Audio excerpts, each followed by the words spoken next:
दोस्तों, अभी आप सब देख रहे हैं चकाचक न्यूज। आप सबको हम बता देते हैं कि सिंगर आशीष यादव के एक गाने के बारे में दोस्तों, कि अपना से दूर कर देनी ये करेजबा, इस प्रकार के गाना के टाइटल है और गाने में दम है, क्योंकि गाने इनका सैड सॉन्ग तबाही मचा देता है। और आशीष यादव दोस्तों लगातार गाना लेकर आते हैं दोस्तों, सैड सॉन्ग, और बीच में रंगदारी भी 1-2 दिन पहले लाए, तो फिर से ये गाना इनका आ गया कि अपना से दूर कर देने के करेजवा।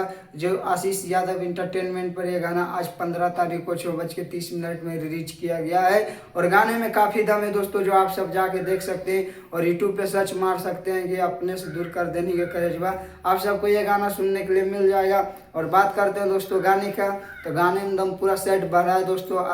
अश्लीलता बहुत कम है दोस्तों, इसमें अश्लीलता की कोई मात्रा ही नहीं है दोस्तों, क्योंकि इनका सैड सॉन्ग गाना है दोस्तों। और ये गाना चिंटू राजा लिखे हैं दोस्तों, और आशीष यादव के आवाज़ में ये गाना आप सबके बीच आ गया है। तो आप सब जाके सुनिएगा और चकाचक न्यूज का आप सब आशीर्वाद प्यार दीजिए, क्योंकि ऐसा ही अपडेट आप सबको मिलता रहे। तो बाकी बात आप सब क्या सोचते हैं कमेंट बॉक्स में बताइएगा, और आशीष यादव के बारे में क्या सोचते हैं आप सब कमेंट बॉक्स में ज़रूर बताइएगा, ज़रूर से ज़रूर।